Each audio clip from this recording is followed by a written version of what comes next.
Do it, Cassian, Elena whispered, her voice barely carrying over the hushed, anxious breath of 1,000 wolves. Sever the bond. Crown her. King Cassian stood at the obsidian altar, the ancient ceremonial blade trembling in his massive grip. Beside him Isolde, the new Luna-elect, wore a smile sharper than the glass she walked on. The Northern Alliance demanded this. The very survival of Cassian's starving realm demanded it. Elena had already stepped aside, accepting her exile with quiet, agonizing grace to save the people she loved. Cassian looked down at Elena. His golden eyes flashed with a violent sudden rebellion. The ancient words of the severing rite died in his throat. He threw the heavy obsidian blade to the marble floor. It shattered with a deafening crack. No! The Alpha King snarled, his voice vibrating through the stone. The ceremony is over. The sunlight in the royal bedchamber felt entirely too bright for a funeral, yet that was precisely what this day was. Elena stood by the grand mahogany wardrobe, her movements methodical, almost mechanical. She folded a simple ivory linen dress, smoothing out the invisible wrinkles with the flat of her palm before placing it into the battered leather trunk at the foot of the bed. It was the same trunk she had arrived with 5 years ago, back when Cassian was just a rebellious prince, and she was the rogue wolf who had inexplicably captured his heart. Now he was the Alpha King, and by midnight she would be no one. The heavy oak door creaked open. Elena didn't need to turn around to know who it was. The air in the room instantly grew thick, charged with the familiar, intoxicating scent of crushed pine, rain, and the sharp tang of ozone. Cassian. She kept her eyes on the trunk, carefully tucking a pair of worn riding boots into the corner. You shouldn't be here, Cassian. The elders will be looking for you to prepare for the cleansing ritual. Let them look, he replied, His voice was a low, gravelly rumble that sent a familiar shiver down her spine. Elena finally turned. Cassian stood in the doorway looking entirely out of place in his own chambers. He was already half dressed in the ceremonial obsidian armor of the king, the dark metal stark against the pale, drawn tightness of his face. The dark circles under his striking gold eyes spoke of sleepless nights and a war fought entirely behind closed doors. He looked like a man walking to the gallows, not a king preparing to take a new powerful bride. You haven't packed the winter furs, Cassian noted, his gaze falling to the half-empty trunk, his jaw clenched tight enough to crack teeth. The eastern borders are freezing this time of year, Elena. You'll freeze. I won't be going to the eastern borders, she said softly, turning back to the wardrobe to retrieve a silver hairbrush. It had been his first gift to her. I'm heading south to the neutral territories. It's warmer there and it's further away. A heavy, suffocating silence descended upon the room. The unspoken words hung in the air between them, sharp as glass. Further away from you, further away from her. The pact with the northern wastes was absolute. Cassian's pact, the Silvermane, was dying. A blight had taken their crops, and a mysterious sickness was slowly weakening their youngest pups. Isolde's pact held the cure, the resources, and the military might to protect them from encroaching enemy territories. But Isolde's father, a ruthless warlord, had demanded a blood price for the alliance. His daughter must be made Luna. The true mate bond between Cassian and Elena had to be formally, magically suppressed, and Elena had to be exiled. Cassian crossed the room in 3 long strides. He reached out, his large calloused hand hovering mere inches from her arm, the heat radiating from his skin, but he didn't touch her. He couldn't. If he touched her now, the fragile control he was maintaining would shatter. Elena, he breathed, the sound tearing from his chest like a physical wound. I can tear up the treaty. I can summon the generals right now. We can fight them. And how many of our people will die? Elena asked, her voice steady, though her hands shook as she placed the silver brush into the trunk. She forced herself to look up into his eyes. It was a mistake. The sheer agony mirrored in his golden irises nearly broke her resolve. How many pups will succumb to the blight by winter, Cassian? We've had this argument 100 times. You are a king before you are a mate. I accepted that the day you took the crown. I never asked for this, he whispered, his hand dropping to his side, curling into a fist. You didn't have to. The crown demands what it demands. Elena closed the lid of the trunk, the metallic click of the latch sounding like a judge's gavel in the quiet room. Isolde will give you the army you need. She will bring the medicine. You will treat her with the respect the title demands. But Cassian, her voice finally cracked, betraying the shattered pieces of her heart. Do not let her change who you are. Do not let her cruelty infect this pack. Cassian stared at her, his chest heaving.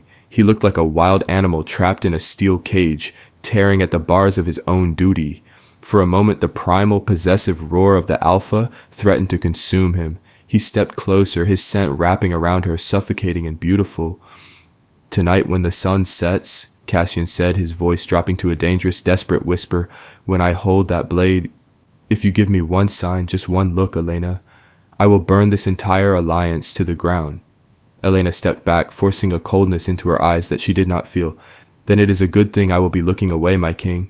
The corridors of the royal keep were lined with towering braziers, their flames casting long flickering shadows against the ancient stone walls. The air was thick with the scent of burning sage and myrrh, the traditional sense of transition and sacrifice. Elena walked the long descent toward the grand hall alone. She wore no crown, no jewels, only a midnight blue gown that flowed like water around her ankles. It was devoid of the silver mane crest. She was already shedding her identity. As she rounded the landing overlooking the lower antechamber, the low hum of 1,000 hushed voices drifted up to her. The entire pack had gathered. They were not cheering. The atmosphere was that of a solemn vigil. The pack loved her. She had sat by their sickbeds, fought alongside their warriors, and mediated their disputes with a fairness that had earned her the title of the People's Luna. Waiting at the base of the stairs was Thorn, the pack's Beta and Cassian's most trusted friend. The massive, scar-faced warrior stood rigidly, his ceremonial armor clinking softly as he looked up at her. When he saw Elena, the stoic mask he always wore cracked. "My Luna," Thorn murmured, bowing deeply. It was a dangerous title to use tonight. "Not any more, Thorn," Elena corrected gently, stepping off the final stair. "Just Elena," Thorn straightened, his dark eyes tight with barely suppressed rage. "The pack knows what you are doing for us. The elders might talk of politics and necessity, but the people know this is a sacrifice. We will not forget you." "Make sure they survive to remember," Elena said, placing a gentle hand on his armored forearm. "Keep an eye on him, Thorn. Cassian he is walking on a razor's edge." Before Thorn could reply, the heavy iron-wrought doors of the guest wing swung open. A cold draft swept through the antechamber, carrying the overpowering, cloying scent of night-blooming jasmine and blood iron. Isolde of the Northern Wastes had arrived. She was stunning in the way a freshly sharpened sword is stunning. Her platinum hair was woven with strands of spun gold and diamonds, and her gown was a masterpiece of crimson silk and black wolf fur, a deliberate mocking contrast to Elena's simple attire. Isolde moved with the predatory grace of an apex predator who had never known defeat, flanked by 4 massive northern guards. Her ice-blue eyes locked onto Elena immediately. Isolde paused, her lips curving into a smile that didn't reach her eyes. "Ah, the predecessor," Isolde purred, her voice echoing slightly in the stone chamber. She stepped forward, dismissing her guards with a flick of her wrist. "I must admit I expected you to be weeping in a tower somewhere. It is commendable that you have the fortitude to watch yourself be replaced." Thorn growled low in his chest, a deep rumbling warning, but Elena held up a hand, silencing him instantly. "I am watching my pack be saved, Lady Isolde," Elena replied, her tone perfectly level, betraying none of the acid churning in her stomach. "Nothing more, nothing less." Isolde chuckled, stepping into Elena's personal space. The height difference was negligible, but Isolde's presence was designed to overwhelm. "How terribly noble. Just remember, little rogue, once the blade falls and the bond is suppressed, he is mine. Not just his crown, his bed, his mind, his pack. You will be a ghost here." "If you truly believe that," Elena said quietly, holding the northern woman's icy stare, "you wouldn't feel the need to stand here and convince me of it." Isolde's smile vanished, her eyes flashing with a sudden vicious annoyance. Before she could retort, the heavy brass horns sounded from within the grand hall. The ceremony was beginning. The massive mahogany doors groaned open, revealing the cavernous hall bathed in the glow of 1,000 candles. At the far end, standing upon the raised obsidian dais, was Cassian. He looked magnificent, terrifying, and utterly hollow. Isolde adjusted her crimson skirts, her arrogant smile returning as she looked toward the king. "Watch closely, Elena," she whispered maliciously over her shoulder. "Watch how quickly a king forgets." As Isolde swept into the hall to take her place, Elena took a slow, deep breath. She steeled her spine, buried her shattering heart deep beneath ribs of iron, and followed. She would walk into the fire with her head held high. The grand hall was suffocatingly silent. Thousands of wolves stood shoulder to shoulder, their heads bowed in forced reverence. The air was so thick with tension it felt like wading through deep water. Elena stood to the left of the altar, perfectly still. To the right stood Isolde, radiating triumph. Between them, the High Elder, a frail wolf blind with age but steeped in ancient magic, held the wooden box containing the severing blade. Cassian stood at the center. His golden eyes were fixed on the far wall, refusing to look at Elena. He knew that if he did, the fragile dam holding back his instinct would burst. "We gather under the watchful gaze of the moon," the High Elder's voice echoed, raspy and dry as dead leaves, "to witness the transition of power, the sealing of a pact, and the sacrifice of the heart for the survival of the blood." Elena felt a cold sweat break out on her neck. The ritual magic was already beginning. The air grew dense, pressing against her chest. Because she and Cassian were true mates, their bond wasn't just a political title, it was a physical tether woven into their souls. To sever it, even temporarily, required ancient violent magic. She could feel the faint golden hum of their connection deep in her chest begin to vibrate painfully, sensing the impending strike. "Elena, born of no clan, elevated by the Alpha," the elder intoned, turning his blind eyes toward her. "Do you willingly step aside? Do you relinquish your claim to the Alpha King, his pack, and his soul, so that the Silvermane may endure?" Elena swallowed the lump of jagged glass in her throat. She looked at the faces in the crowd. Mothers holding sickly pups, warriors with ribs showing through their armor. "I do," she said. Her voice was clear, unwavering. A collective, suppressed gasp rippled through the hall. "And do you, Isolde of the Northern Wastes, step into the void? Do you bind your blood, your resources, and your life to this pack?" "I do," Isolde answered loudly, her voice ringing with absolute victory. The elder opened the wooden box. Inside rested the obsidian blade. It was not meant for flesh, but for spirit. When the Alpha King struck the altar with it, the shockwave of ancient magic would violently suppress the mate bond, leaving Elena unbound and Isolde free to be marked as the political Luna. "Alpha King," the elder said, lifting the blade with trembling hands. "Take the instrument of severing, strike the stone, break the tether, crown your new Luna." Cassian stepped forward. His movements were jerky, unnatural. He reached out and wrapped his massive hand around the hilt of the dark glass blade. The moment his fingers touched it, a low, agonizing groan escaped his lips. The magic within the blade was already burning him, sensing his profound resistance. He lifted the blade high above his head. The candlelight caught the jagged obsidian edge. Isolde stepped closer to the altar, tilting her neck slightly, ready to receive the ceremonial marking that would follow the severing. She was looking at Cassian with hungry, expectant eyes. Elena finally looked at him. She couldn't help it. She wanted his face to be the last thing her soul truly felt before the bond went dark. Cassian's eyes dragged downward, tearing his gaze away from the far wall. His golden irises met Elena's hazel ones. Time seemed to stop. In that singular fraction of a second, entire lifetimes passed between them. Elena saw the devastating weight of his crown, the crushing despair of his duty, and then, like a spark hitting a powder keg, she saw the primal, untamable fury of a wolf refusing to be caged by politics. "Do it, Cassian," she pleaded through their bond, her internal voice trembling. "Sever the bond. Crown her." Cassian's chest heaved. The muscles in his arm bunched, veins pressing against his skin as he held the blade aloft. The hall held its collective breath. Isolde's smile faltered, confusion flickering in her ice-blue eyes as the Alpha King froze. The air in the room suddenly cracked with the heavy scent of ozone and raw, unbridled alpha power. Cassian looked at Elena, his golden eyes flashing with a violent, sudden rebellion. The ancient words of the severing rite died in his throat. He didn't strike the altar. With a guttural roar that shook the very foundations of the keep, Cassian threw the heavy obsidian blade directly onto the hard marble floor. Crack! The sound was like a gunshot. The ancient blade shattered into 1,000 glittering black fragments, the severing magic dissipating into harmless smoke. Gasps of horror and shock erupted from the crowd. The High Elder stumbled backward. Isolde let out a shriek of indignity, her face twisting in sudden, ugly rage. "No!" the Alpha King snarled, his voice vibrating through the stone, radiating an aura so dominant that half the warriors in the room instinctively dropped to their knees. He stepped off the altar, crushing the shards of the blade beneath his heavy boots, and walked directly toward Elena. The ceremony's over. The silence that followed the shattering of the obsidian blade was not empty. It was a vacuum, sucking the air from the lungs of every wolf in the grand hall. For 3 agonizing seconds no one moved. Even the candle flames seemed to freeze, terrified of the Alpha King's wrath. Then the chaos erupted. It started as a low, collective murmur, rising swiftly into a deafening cacophony of panicked shouts and feral growls. The High Elder collapsed back into the arms of an acolyte. Clutching his chest, Cassian ignored them all. He closed the distance between himself and Elena in 2 furious strides. When his hand clamped around her forearm, the physical contact was like a lightning strike.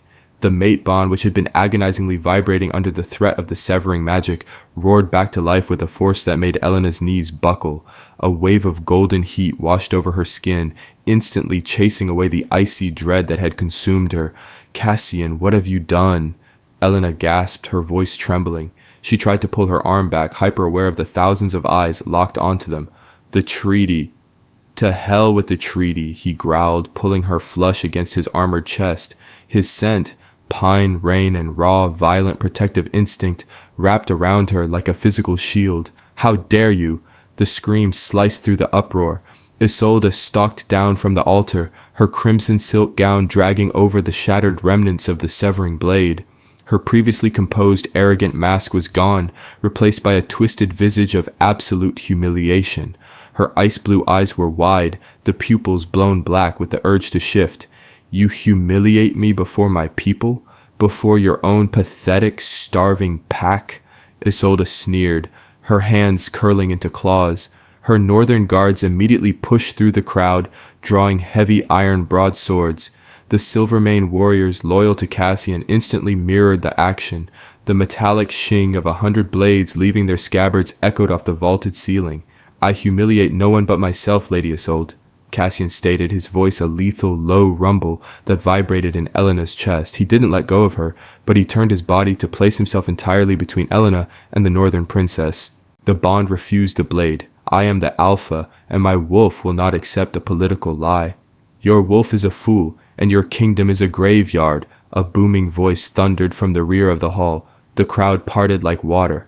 Warlord Kalen, Isolde's father, marched forward. He was a mountain of a man, draped in the heavy, silver-tipped pelts of beasts from the waist. His face was a map of brutal victories, half of it heavily scarred from a long-ago fire.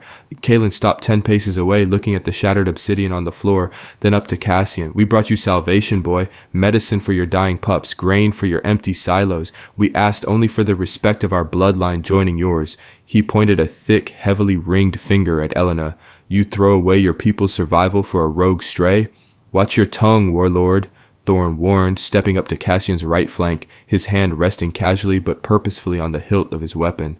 "I offered you a crown, Cassian," Isolde spat, her chest heaving. "Now I offer you ashes. My father's armies are already camped a day's ride from your borders. We came for a wedding, but a slaughter will suit us just as well." Elena felt the blood drain from her face. A day's ride. They hadn't just brought an escort, they had brought an invasion force. The treaty was a trap. Cassian's golden eyes narrowed, a terrifying, predatory calm settling over him. He released Elena's arm, stepping forward to meet Kalen's gaze. "If your armies cross my borders, warlord, they will find that a starving wolf bites twice as hard. Get out of my hall. Take your daughter and take your deceit. You will beg for this alliance when your pups are coughing up blood," Kalen promised, his voice dripping with venom. He turned to his daughter. "Come, Isolde, let them rot in their romantic squalor." Isolde cast one last venomous look at Elena. "You think you've won," she whispered, the sound carrying easily to Elena's enhanced hearing. "You've only signed his death warrant." As the northern delegation swept out of the hall, the heavy mahogany doors slamming shut behind them with a terrible finality, the oppressive weight in the room shifted from tension to sheer, unadulterated terror. The king had saved his mate, but he had just declared war on a superior force. Cassian turned back to his pack. His people stared at him, some with awe, some with naked fear. "Thorn," Cassian commanded, his voice cutting through the ringing silence.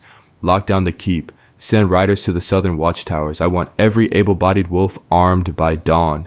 He looked at Elena, his expression unreadable, before turning to the trembling elders. "To the war room, now." The tactical chamber, located deep beneath the foundations of the keep, smelled of old parchment, damp stone, and sweat. The massive circular table in the center was dominated by a weathered map of the territories.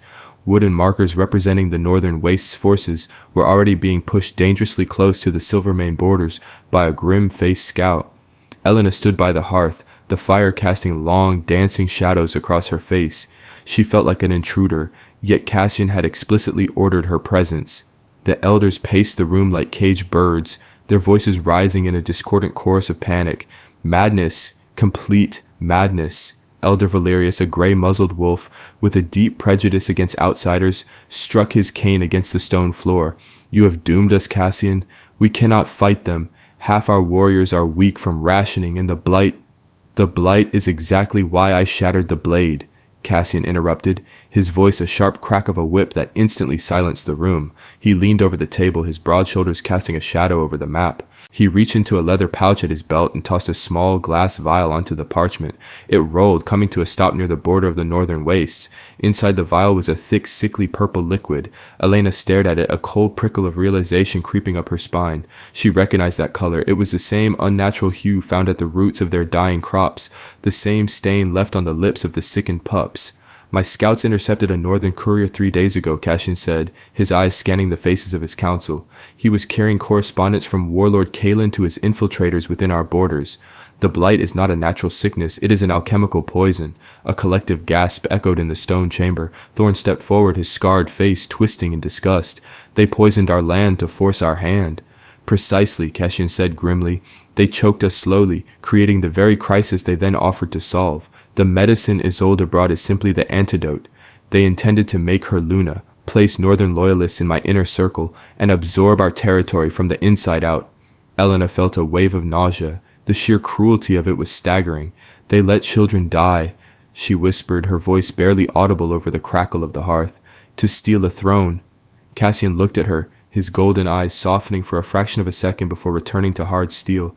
I agreed to the ceremony because it was the only way to get Kalen and the antidote within our walls. I planned to go through with the severing to secure the medicine for the pups and deal with Kalen later. But you didn't, Elder Valerius pointed out, his tone accusing. You broke the blade. The medicine is gone with them. So we are back to starvation, but now we add a siege to our woes. I secured what we needed, Cassian countered smoothly. He gestured to Thorn, who produced a heavy leather satchel, placing it heavily on the table. While the northern guards were focused on the ceremony, my shadows infiltrated their caravans. We stole the formula for the antidote and enough of their supply to treat the worst cases immediately. Our healers are synthesizing more as we speak. The room went dead silent. The elder stared at the satchel, the realization of the Alpha King's cunning slowly washing over them. He hadn't just acted on impulsive emotion, he had executed a dangerous, desperate gambit. Then why halt the ceremony? Valerius asked, entirely confused. If you had the antidote, you could have gone through with it, crowned the girl, and kept the peace until we were strong enough to strike back. Cassian stood up to his full height, the obsidian armor absorbing the light of the torches. The air in the room grew heavy, saturated with his dominant aura. Because crowning her would have given them access to the pack's magic, Cassian said, though his eyes drifted toward Elena. And because I found out what the obsidian blade truly does. He walked around the table, stopping just inches from the elders. It doesn't just suppress the mate bond, it severs the soul. Kalen's magic was woven into that blade. If I had struck the altar, it would have permanently shattered my wolf, making me a compliant puppet to the new Luna. He turned his gaze fully to Elena, the raw, unfiltered truth shining in his eyes. They wanted me broken, and they wanted her gone, because she is the only thing that keeps me whole. The heavy oak doors of Cassian's private chambers clicked shut, severing them from the frantic preparations echoing through the keep. The adrenaline of the confrontation in the war room was beginning to fade, leaving behind a profound, bone-deep exhaustion. Outside the towering arched windows, a brutal storm was brewing. Lightning spiderwebbed across the black sky, illuminating the distant tree lines where Kalen's army was undoubtedly mobilizing. Elena stood by the glass, her arms wrapped tightly around her chest. The midnight blue gown, chosen for a quiet exit, now felt like armor she didn't know how to take off. You should have told me, she said to the glass, watching the reflection of Cassian as he unbuckled the heavy obsidian breastplate. It hit the floor with a dull thud. If I had told you, Cassian replied, his voice rough with fatigue, you would have fought me. You would have tried to sacrifice yourself to get the antidote. I was already sacrificing myself. Elena spun around, her composure finally fracturing. The stoic people's Luna vanished, leaving only a woman who had spent weeks preparing for her own emotional execution. I packed my bags, Cassian. I looked at the pups in the infirmary and promised them they would be saved.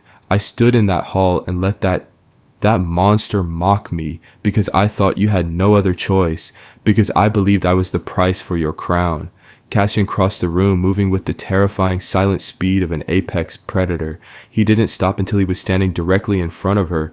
entirely invading her space. Without the armor, he was just a man. A very large, dangerously exhausted man whose golden eyes were burning with an intensity that made Elena's breath catch. "You are not the price of my crown, Elena," he said, his voice dropping to a harsh, ragged whisper. "You are the crown." He reached out, his large hands cupping her face. The heat of his skin against hers sent a violent shiver down her spine. The mate bond, freed from the thread of the blade, was singing in her veins, demanding proximity, demanding claiming.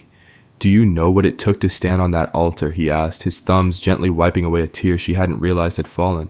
"To hold a blade designed to hollow me out and look into your eyes while you told me to do it?" "I was trying to be strong for you," she whispered, her hands coming up to grip his wrists, though whether to push him away or pull him closer. She didn't know. "I don't need you to be strong for me," Cassian rasped, lowering his forehead until it rested against hers. "I need you to be with me. When my hand touched that glass, it burned, Elena. My wolf recognized the foreign magic. It recognized that surviving without you wasn't survival at all. It was an execution." Elena closed her eyes, letting the scent of him wash over her. The terrifying reality of their situation pressed against the fragile bubble of their intimacy. "They will lay siege to the keep by morning. Kalen has 3 times our numbers. He has siege engines from the northern wastes." "Let them come," Cassian murmured against her lips, his hands sliding from her face down to her waist, pulling her flush against his solid body. "We have the high ground. We have the antidote, and I have you." "Cassian, this is madness. She breathed, even as her body betrayed her, leaning into his touch. "We are trapped."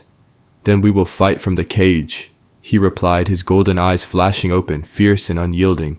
Before Elena could formulate a response, the low, mournful wail of a war horn shattered the night. It echoed across the valleys, a terrifying guttural sound that vibrated the glass in the window panes. The northern wastes were not waiting for dawn. The siege had begun. Cassian's head snapped toward the window, his eyes narrowing. The soft, vulnerable man of a moment ago vanished, replaced instantly by the Alpha King. He looked back at Elena, the fire in the hearth reflecting in his eyes. "Stay here," he ordered, his voice echoing with absolute authority. "Lock the door." "I am your Luna," Elena countered, stepping back, her chin lifting in defiance. She wasn't running anymore. "I fight with the pack." Cassian stared at her for a long second, a slow, dangerous smile spreading across his face. He reached out and traced the line of her jaw. "Then let us show the warlord what happens when you corner the Silvermane." The siege of the Silvermane Keep did not begin with a roar, but with a terrifying rhythmic thud that vibrated through the bedrock of the mountain. Kalen's trebuchets had been assembled under the cover of the storm, and now they hurled massive, flaming boulders against the outer curtain walls. The night sky was torn apart by streaks of orange fire and jagged, unforgiving lightning. Elena did not stay in the tower. The midnight blue gown had been discarded, replaced by dark leather riding trousers, a reinforced boiled leather tunic, and a silver hilted short sword she had trained with for 5 years. She was not a frontline berserker, but she was a survivor. She moved through the lower courtyards like a shadow, a beacon of calm in the erupting chaos.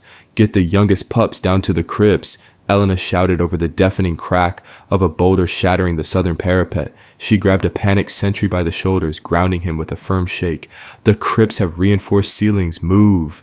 The air was choked with the acrid stench of burning pitch and wet fur. Above them on the battlements, Cassian was a force of absolute terrifying nature.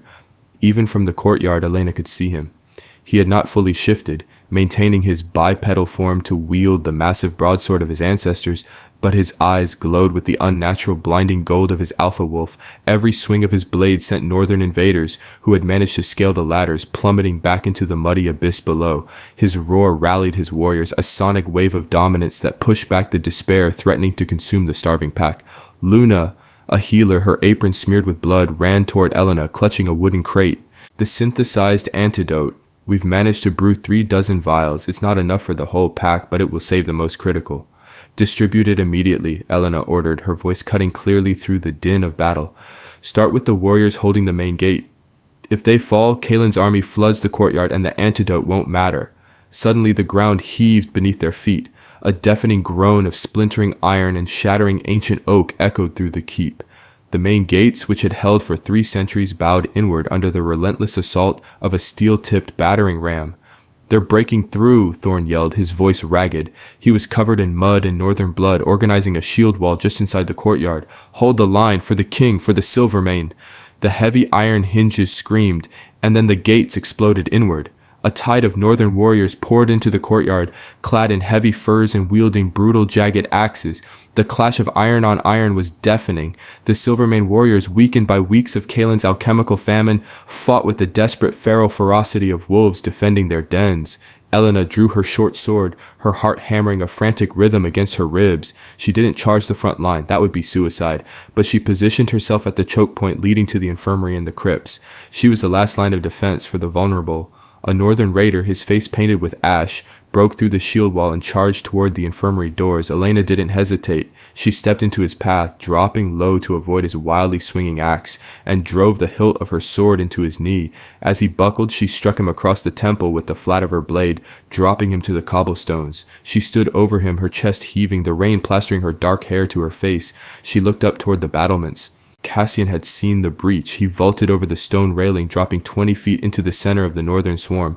The ground shook as he landed, his broadsword clearing a 10-foot radius of enemies in a single devastating sweep. For a moment his golden eyes met hers across a sea of blood and steel. The mate bond flared, a pulse of pure, unadulterated power and mutual, fiercely protective love.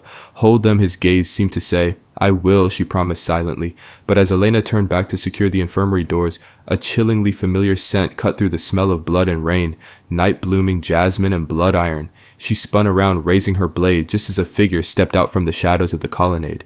Isolde of the Northern Wastes did not look like a princess anymore. She had shed her heavy crimson gown for sleek black leather armor that hugged her frame. In her hands she held twin curved daggers, the steel coated in a dark oily substance. She was flanked by two massive northern assassins, their faces completely obscured by iron masks. You really are a stubborn little stray, aren't you? Isolde sneered, her ice blue eyes fixed on Elena. The chaotic roar of the battle outside seemed to muffle, isolating them in a deadly bubble of tension. I thought you would be cowering in a cellar, but here you are, playing the hero. Someone has to clean up your father's mess, Elena replied, her grip tightening on her sword. She calculated the distance. 2 heavily armed assassins and a trained killer. She was severely outmatched, but she was standing on her territory, defending her people. My father is claiming his rightful prize, Isolde countered, taking a slow, predatory step forward, just as I am claiming mine. Cassian humiliated me. He broke ancient magic for a weak, human-blooded rogue. When I kill you, the bond snaps. His wolf will be plunged into mourning, his mind will break, and he will be easily collared. You don't understand the mate bond at all, Elena said softly, though her blood ran cold at Isolde's cruel logic. It isn't a leash, it's a foundation. You break me, you don't get a compliant king. You get a monster who will burn your entire frozen wasteland to ash just to hear you scream. Isolde's face twisted in sudden ugly fury. Kill her, she barked to the assassins, but leave her face. I want Cassian to see it. The 2 behemoths charged. Elena didn't try to block their heavy strikes. She used her smaller size and the slippery rain-slick stones to her advantage. As the first assassin swung a heavy mace, she slid under his arm, slashing the back of his knee. He roared, stumbling forward. The second assassin thrust a spear toward her chest. Elena parried the wooden shaft, redirecting the momentum so the blade embedded itself deep into the heavy wooden door of the infirmary. Before the assassin could yank it free, a silver flash streaked through the air. Thorn, bleeding from a gash across his forehead, tackled the spear-wielding assassin to the ground, his teeth bared in a feral snarl. I've got this one, Luna, Thorn roared, grappling the much larger man. That left Isolde. The northern princess lunged, her poisoned dagger slicing through the air with terrifying speed. Elena barely managed to parry the first strike, the force of it sending a shockwave up her arm. Isolde was fast, driven by humiliation and spite. She slashed again, the poisoned tip slicing a shallow line across Elena's shoulder. Elena hissed in pain, stumbling back. A cold numbness immediately began to spread from the cut. Paralyzing poison. Feeling slow, little stray? Isolde mocked, twirling the daggers. It will stop your heart in 3 minutes. A quiet end for a quiet girl. Isolde lunged for the killing blow, aiming straight for Elena's chest. But Elena wasn't fighting like a duelist. She was fighting like a wolf. Instead of stepping back, she stepped in. She took the hilt of Isolde's dagger against her reinforced leather vest, absorbing the blunt impact, and used her momentum to drive her own body weight forward. She slammed her forehead brutally into the bridge of Isolde's nose. A sickening crunch echoed. Isolde shrieked, dropping one of her daggers as she clutched her ruined face, blood pouring through her fingers. Elena didn't hesitate. She kicked the remaining dagger from Isolda's hand, grabbed the front of the northern woman's leather armor, and slammed her violently against the stone wall of the keep. Elena pressed the edge of her silver short sword hard against Isolda's throat. "The difference between you and me, Isolda," Elena breathed, fighting the numbing cold creeping up her neck, "is that you fight for a throne. I fight for my family." Isolda whimpered, the arrogant fire in her eyes finally extinguishing, replaced by raw, trembling fear. "Tie her up," Elena ordered a nearby stunned sentry, stepping back as her vision blurred slightly from the poison. "She is our leverage." Elena turned toward the courtyard. She needed to find Cassian. The battle was reaching its apex, and the numbness in her veins was spreading fast. The main courtyard was a graveyard of mud, blood, and broken weapons. The storm had finally broken, leaving behind a cold, misty drizzle. In the center of the carnage, a circle had naturally formed. The warriors of both sides had paused, their weapons lowered, captivated by the clash of titans. Cassian and Warlord Kalen were locked in single combat. Kalen was a behemoth, wielding a massive two-handed battle axe that could cleave a horse in two. Cassian was faster, his obsidian armor scoring with deep gouges, his breath coming in heavy, ragged gasps. The magical toll of resisting the severing blade, combined with the sheer physical exhaustion of the siege, was finally showing. Kalen swung his axe in a devastating arc. Cassian brought his broadsword up to block, but the sheer force of the blow shattered the king's blade. The upper half of the sword spun away into the mud. Kalen followed through with a brutal backhand, striking Cassian across the jaw with his heavy iron gauntlet. Cassian went down, falling hard to the blood-soaked cobblestones. A collective gasp of despair ripped through the Silvermane warriors. Kalen towered over the fallen king, raising his axe for the executioner's blow. "Your reign ends in the mud, boy," Kalen roared, his scarred face twisted in triumph. "And your pack is mine." "Cassian!" Elena's voice wasn't a scream. It was a command laced with the raw, vibrating power of the mate bond. She staggered to the edge of the courtyard, clutching her numb shoulder. She was pale, the poison working its way through her system, but her hazel eyes burned with a fierce, unbreakable light. Cassian's head snapped toward her. Through the fog of pain and exhaustion, he felt it. The bond between them didn't just connect their emotions, it channeled their strength. Seeing her standing there, victorious, bleeding but unbroken, ignited something primal and ancient deep within his soul. It was the power of a true, fully realized alpha pair. The magic Kalen had tried to sever instead acted as a conduit. Cassian's eyes shifted from gold to a blinding, incandescent white. The aura radiating from him was no longer just heavy, it was suffocating. It pressed down on the courtyard, forcing the northern warriors to drop to their knees in sheer, instinctual terror. Kalen swung the axe down. Cassian didn't dodge. He reached up with his bare, armored hand and caught the wooden haft of the warlord's axe inches from his face. The wood groaned under his grip. With a guttural, earth-shattering roar, Cassian twisted his wrist, snapping the thick oak haft like a dry twig. Before Kalen could react, Cassian surged upward. He drove his fist, fueled by the sheer, terrifying power of the unbroken mate bond, directly into the center of Kalen's breastplate. The heavy iron crumpled. The massive warlord was lifted off his feet and thrown 10 yards backward, crashing into the remnants of the shattered gate. Kalen did not get back up. Silence descended upon the courtyard, save for the patter of the rain. The northern warriors looked at their fallen warlord, then at the terrifying, glowing Alpha King standing in the center of the slaughter. Thorn dragged a bound, bleeding Isolde to the front of the line, throwing her to her knees in the mud. "Your warlord is broken. Your princess is a captive," Thorn bellowed to the invaders. "Drop your steel or join him in the dirt." One by one, the clatter of heavy swords and axes hitting the cobblestones echoed through the keep. The northern army surrendered. Cassian turned slowly, the blinding light in his eyes fading back to his warm, familiar gold. He walked past the surrendered enemies, past his own awestruck warriors, straight to Elena. Her legs finally gave out as the poison took its final toll. She collapsed forward, but she never hit the ground. Cassian caught her, sweeping her up into his massive arms, his face burying into her neck. "You're hurt," he rumbled, terror lacing his voice as he smelled the poison. "I have the antidote," she whispered, her voice weak but her smile genuine. She pressed her cold forehead against his cheek. "We won, Cassian. The pack is safe." As the first rays of the dawn crested the eastern mountains, painting the battered keep in hues of gold and crimson, Cassian turned to face his people with his true mate in his arms. The Silvermane warriors, exhausted, battered, but alive, didn't just bow to their king. They dropped to one knee, lowering their heads in absolute, unshakable reverence to Elena, the stray, the rogue, the undisputed true Luna of the Silvermane. The scars of the siege would take years to heal, both on the stone walls of the keep and within the hearts of the Silvermane. Yet under the golden light of the morning sun, a new era began.